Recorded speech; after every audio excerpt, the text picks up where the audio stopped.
हम लिख कर देते हैं कि हमें इसके अंदर हमारे टेस्ट नहीं होते, ऐसा नहीं है। होम्योपैथी डॉक्टरों को टेस्ट की उतनी ही ज़रूरत होती है जितनी सारे बाकी सिस्टम में होती है। मुझे हर पेशेंट के हार्मोन एनालिसिस चाहिए होते हैं। मैं स्पेशली लिख कर देती हूँ हार्मोन एनालिसिस, ड्यूरिंग पीरियड कराती हूँ। FSH, LH, एस्ट्राडोल, प्रोजेस्टेरोन, ये प्रोलैक्टिन, ये सारे हार्मोन मुझे उतने ही इंपॉर्टेंट होते हैं जितने मुझे बाकी सिस्टम को चाहिए होते हैं। फिर दूसरा, मुझे उसका अल्ट्रासाउंड भी चाहिए होता है एंडोमेट्रियोसिस, और सबसे ज़्यादा क्लैरिफिकेशन करना कि वो किस स्टेज में है, तो मुझे उसके लिए MRI भी लिख कर देते हैं ताकि मुझे पता चले वो फर्स्ट स्टेज का है, क्योंकि जो सेकंड स्टेज है, क्योंकि उसकी इन्फिल्ट्रेशन कितनी डीप गई, कितना उसके एडिशंस हुए, कितने स्कार टिश्यू है, उससे हमें पता चलता है।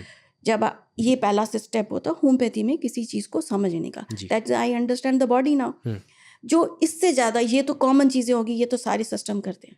होम्योपैथी में इम्पोर्टेंस इसके साथ क्या टैग करा जाता है, जो वो टैग करा जाता है कि आपको उसका माइंड समझना, क्योंकि आप स्टिग्मा में गए, सोशल लाइफ खराबी, इरिटेबिलिटी आई, आपके अंदर एक वो आ गया, हेल्पलेसनेस फीलिंग आई कि मैं तो बिल्कुल कुछ नहीं कर सकती हूँ, मेरी ज़िंदगी तबाह हो गई है, स्ट्रेस बढ़ रहा है उससे, इतना स्ट्रेस बढ़ रहा है। और फिर सबसे बड़ा स्ट्रेस सोशल स्ट्रेस आता है कि अब मेरी शादी होगी तो मैं बेबी नहीं पैदा कर पाऊंगी, ये सारी चीज़ें आ गई ना। अब मुझे जैसे ही जाएंगे तो सारे मुझे एक तरह से लाइन में खड़े हैं, तुम्हारे में ये प्रॉब्लम है, तुम्हारे में ये कमी है, तो माइंड इतना नेगेटिव हो गया। तो जब मैं केस लेती हूँ तो मुझे उसका माइंड ये प्रायोरिटी में देना होता है। फर्स्ट प्रायोरिटी माइंड आएगी कि मैंने उसमें कौन से सिम्टम समझे, माइंड के, स्ट्रेस के, नेगेटिविटी, उसके बारे में, क्योंकि सबका असर है इस पे ना। यस। आपकी अगर माइंड अगर बैलेंस नहीं है तो बॉडी उस टाइप से बैलेंस नहीं होती। फिर उसके बाद आपके ये सारे अल्ट्रासाउंड, हार्मोन एनालिसिस, फिर मेरी कंप्लीट पिक्चर क्रिएट होगी ना, तो माइंड एंड बॉडी, तभी फिर वो पूरी सिलेक्शन ऑफ मेडिसिन उसके बेस में आती है। तभी तो एक होम्योपैथी के बारे में बहुत गुड न्यूज़ भी है, ये जड़ से ख़त्म करती है।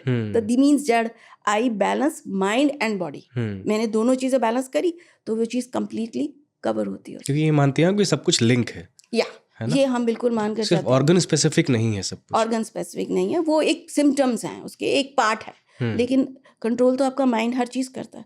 फॉर एग्जांपल, अगर आप खुद को भी पता होगा, छोटे यंग एज में जब बच्चे जाते हैं एग्ज़ाम देने जाएंगे तो डर के मारे बहुत सारी लड़कियों के पीरियड नहीं आते, ये कॉमन है, ये सबको पता है।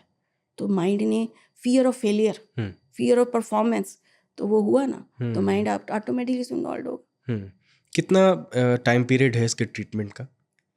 ये मैं किसी को भी क्लियरली नहीं बता, बॉडी टू बॉडी वेरी करता है, बॉडी टू बॉडी, क्योंकि आपका कौन से स्टेज वाले आप किससे चला रहे हो, कौन से स्टेजेस से आप आओगे, और कितना आपका माइंड फ्लक्चुएटेड है। तो ये किसी, अगर आप बहुत पैनिक में हैं, बहुत स्ट्रेस में हैं, तो पहले तो आपको रिलीज होना होगा ना, पहले आप मेंटली रिलैक्स होइए, ताकि तो हम किसी चीज़ को सेटल डाउन करेंगे। क्या लाइफस्टाइल भी असर डालती है? किसी का बहुत हेक्टिक लाइफस्टाइल है, या किसी का बिल्कुल लाइफस्टाइल, कोई बहुत वैसे उतना काम नहीं है, कम काम है, आराम ज़्यादा करता है, तो वो भी फ़र्क पड़ता है इलाज में? नेचुरली आपको अपनी बॉडी को जानना बहुत ज़रूरी है। एक्सेसिव वर्क भी बुरी हर चीज़ है कि 24 घंटे में अगर 15 घंटे, 16 घंटे, 18 घंटे काम करे, वो भी इम्बैलेंस है। अगर आप सिर्फ 2 घंटे करके बिस्तर पे लेटे, वो भी इम्बैलेंस है। Everything should be the balance. Ma'am, अगले विषय के बारे में जिस पर मैं बात करना चाहता हूँ वो है PCOS, जिसके बारे में जानते बहुत लोग हैं लेकिन इसे समझते नहीं हैं। कई बार ये मेडिकल जार्गन की तरह भी लगता है। तो पहले आप इस टर्म को, इस बीमारी को थोड़ा समझा दें कि क्या है PCOS। सबसे पहले इसमें 2 चीज़ें हैं, एक होता है PCOS, एक होता है PCOD। जब पेशेंट मेरे पास आते हैं, जब पेरेंट्स बच्चों को लेकर आते हैं, तो वो कहते हैं मेरी डॉटर को PCOS है या PCOD है, राइट। तो पहले तो इसको डिफ्रेंशिएट करते हैं, मतलब इसको बताती हूँ। पहले आ गया PCOD, that is polycystic ovarian disease, right. ये हर लेडीज के हर मंथ एक एग प्रोड्यूस होता है, ठीक है। जो एग जो नेचुरल है, नेचुरल प्रोसेस है।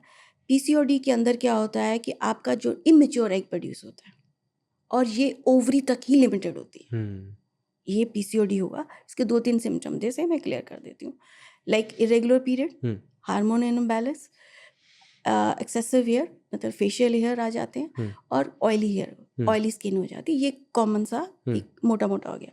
अब मैं डिस्कस करती हूँ PCOS, जिसके बारे में सारी दुनिया ज़्यादा बोलती है। PCOS होती है पॉलीसिस्टिक ओवरी सिंड्रोम, राइट।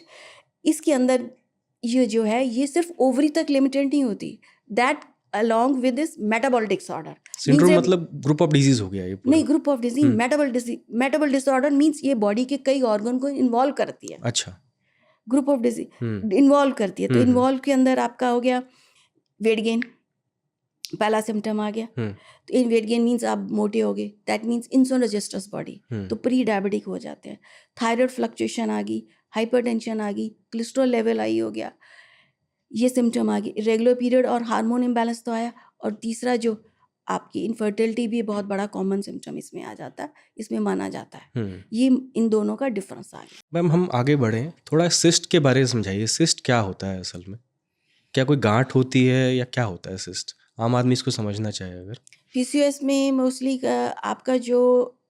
आपको जो एक तरह से लेमन लैंग्वेज में उसको बोलेंगे पानी भर जाना, थोड़ा सा पानी से फिल्ड हो जाती है, उसको सिस्ट कहा जाता है। अच्छा, तो ये होता क्यों है? क्या ये हार्मोनल इम्बैलेंस की वजह से होता है या वेट गेन या इरेगुलर लाइफस्टाइल? क्या कारण है इसके पीसीओएस और पीसीओडी दोनों के? इसमें सबसे बड़ा कारण बहुत सारी चीज़ें हैं, मैं आपको इसके सिम्टम्स से क्लियर करती हूँ। सबसे पहले क्या होता है कि आपका हार्मोनल इम्बैलेंस होता है, मींस आपके जो हार्मोन्स हैं वो ऊपर नीचे होने शुरू हो जाते हैं। दूसरा, इरेगुलर पीरियड आने शुरू हो जाते हैं, किसी को लेट आते हैं, स्कैंटी आते हैं।